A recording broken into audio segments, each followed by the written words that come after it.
like to say it's a successful year because I don't play for anything besides winning championships at this point in my career, and I don't get a kick out of making a conference appearance. I've done it a lot, and and it's not fun to me to not be able to be a part of getting to the finals, but we'll see. We'll see what happens going forward. But I don't know. I got a lot to think about, to be honest. It's not what I expected to hear last night. I don't think it's what the Lakers expected to hear last night. I don't think it's even what some people close to LeBron expected to hear at this stage of the game, given that he averaged 29 points a game this year and made an All-NBA team and just put up 40 in an elimination game. Yeah. That said, he's on the verge of passing Kareem for the most minutes played in the history of the league, playoffs and regular season combined.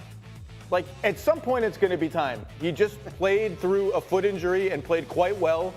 And other players of his age and stature, like Dirk Nowitzki used to always say, man, suiting up for a game at this point, getting prepped for a game, it's an ordeal. So at some point soon, it's going to happen. But I think the NBA world was surprised last night, and I don't know what he's going to. I'm taking him at his word that he's going to consider it. So I don't know what he's going to do now. My whole world's in chaos. Yeah, I mean, honestly, anything's possible, right? Like, and you have to, because you think about the emotions of walking off that court at that moment and what we saw from LeBron.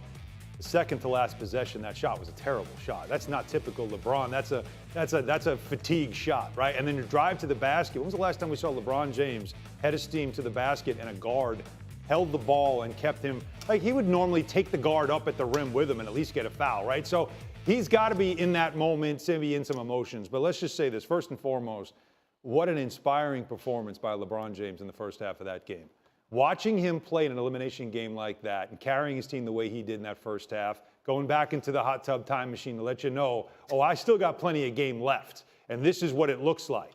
And then in the second half, like I said about the iPhone battery, they don't charge to 100 anymore. They run out quick. And that's what LeBron James showed us in the second half, is while he could still bring it like he did in that first half, can't do it for 40 minutes. And you need LeBron James to play like that for 40 minutes a night, 5 to 7 games a series, for 4 series to win a championship. And maybe he walks off the court thinking to himself, I don't know if I can do that anymore. Or also, like, he is the epic entertainer and the quintessential figure piece in our league. Like, I don't buy this, and I'll just be honest. Like, I think you respect the conversation. His body has been through a lot. He's 38. The decades in the league are well documented. But LeBron wants to be on the court with his son, and he's talked about that a ton. And so I think that this was more of an emotional reflection. But I don't think, I also find it hard to believe that LeBron will walk away without a retirement tour, just because he is worthy of that. So, like, no, I get it. It's emotional. This playoff run, this series in particular, was not only a toll, but you got swept. That's not familiar territory when it comes to LeBron.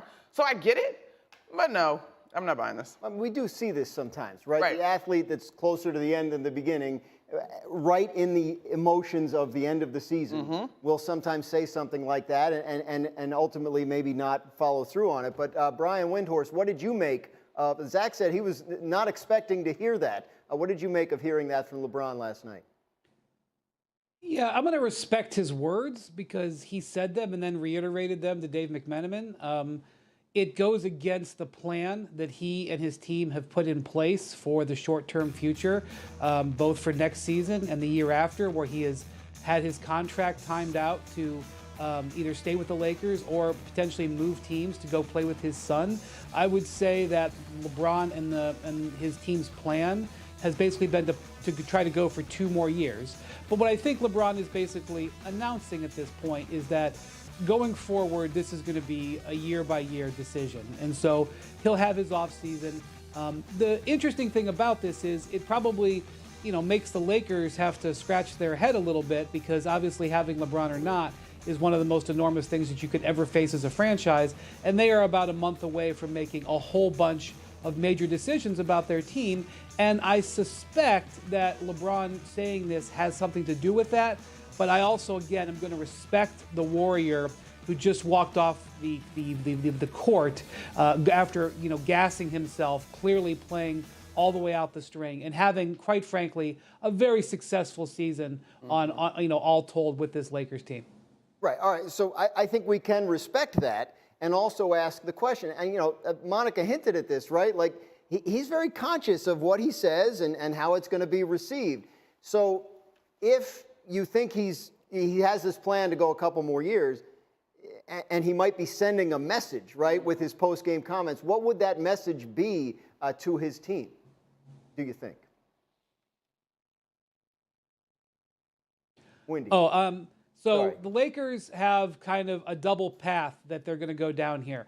One is they can keep this team together that they put together at the trade deadline. That would mean re-signing Rui Hachimura, who started and played 42 minutes last night.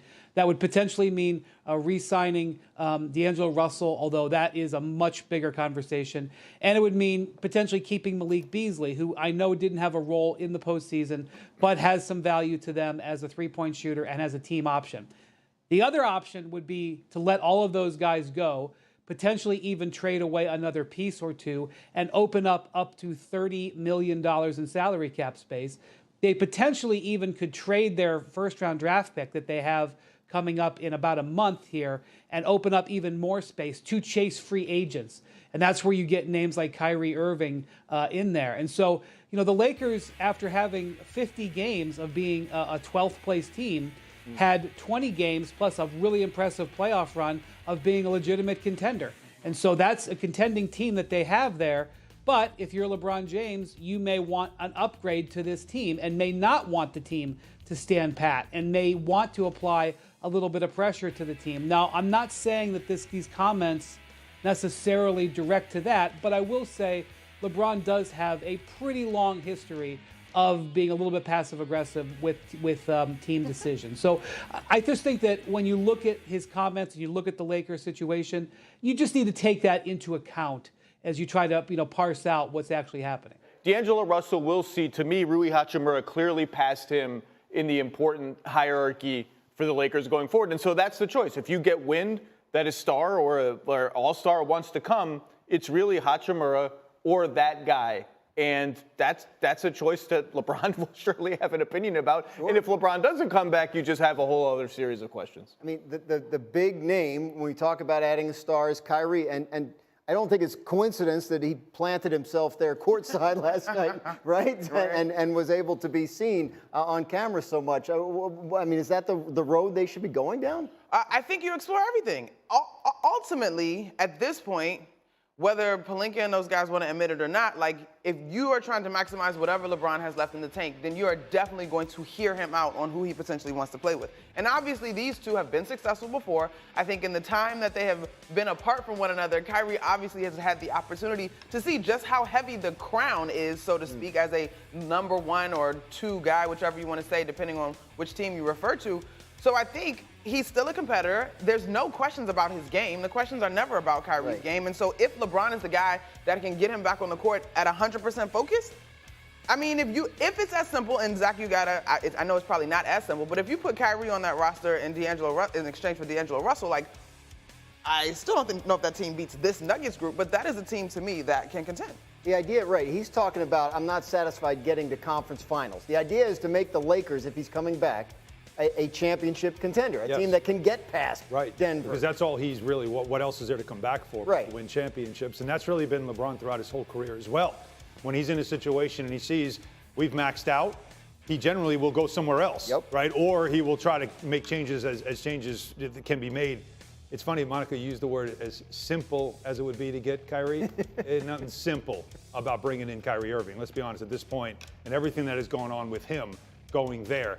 The Lakers finally became a team that all the drama kind of quieted. They became a stable franchise. And the one thing that Rob Pelinka has talked a lot about, Zach, I know you know this better than anybody, is stability, right? Consistency, stability. If this group had played a whole season together, what could they have developed into? And now you're looking to just rip it up for a player. Yes, LeBron James is one of the greatest players of all time, and he still can play at a high level. But he's going to be 39 years old, pushing 40 next year. Are we ripping this up and doubling down on a future to try to win one more championship with him? Is that the right move for this franchise, knowing, like we just said, I don't know if he can do it for 40 minutes a night, 5 to 7 games a series, for 4 series at where he is right now. The question is, what are you really ripping up? Yeah, though? Because that's where I was. D'Angelo Russell kind of faded from prominence for this series. Malik Beasley didn't even play.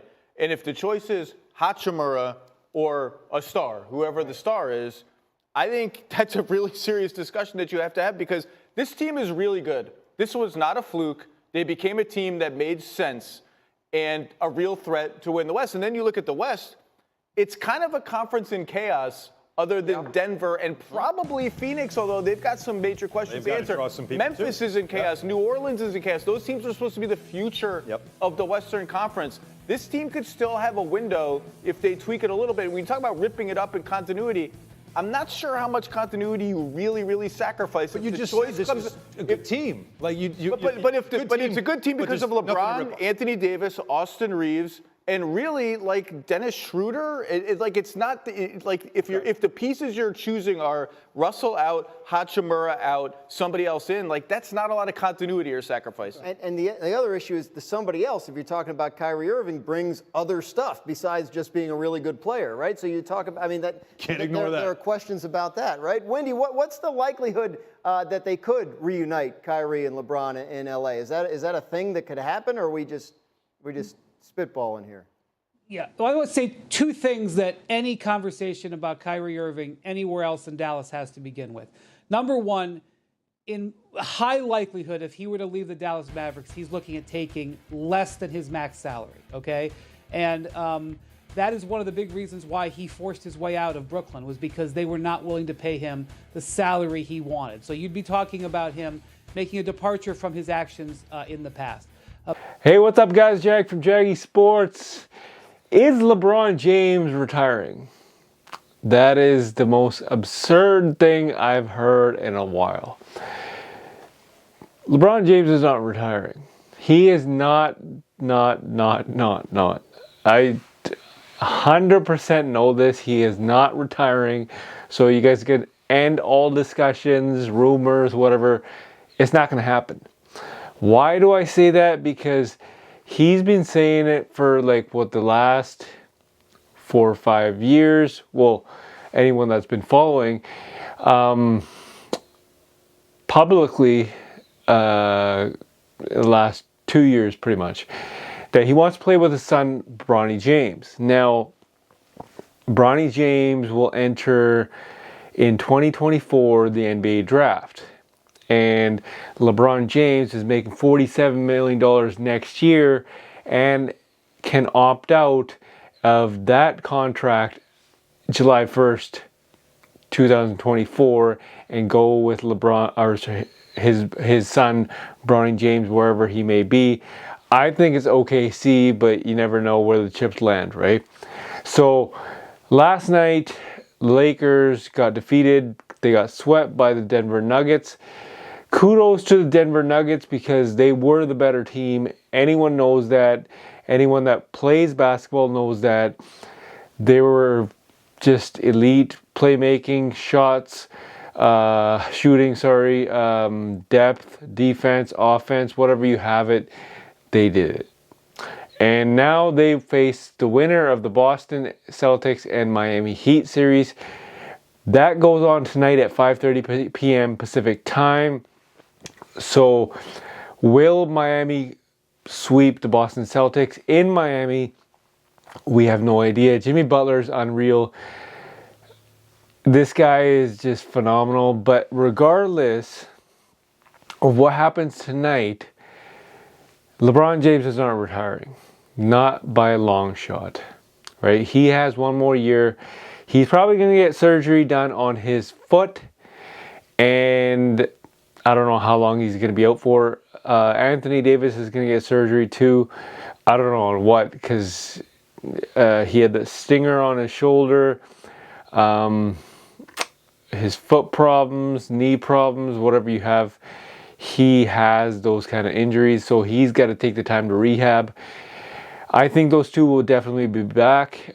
Regardless of what happens to them, I think basically D'Angelo Russell is gone. Kyrie Irving or Trae Young will be a point guard for the LA Lakers in the future. But to say that LeBron James is retiring, that's a bit premature, because the thing is, you know, he obviously wants to win one more ring. And I don't know if he has it in him to actually do it by himself, because yesterday he did it by himself. Clearly wasn't enough. So he's pretty much pleading. This is a strategic move, what I think. He's pleading with the LA Lakers to get more better. They did at the trade deadline, but you know what I mean? That wasn't enough compared to the Denver Nuggets. And at the end of the day, it's kind of like, you know, you got to be better. So they were better when D'Angelo Russell was playing. Like, great. But this series, he's gone MIA, right? So when you have your point guard going MIA, that puts a lot of pressure on others. And as yesterday, LeBron James had no help. Anthony Davis had 4 points in the first half.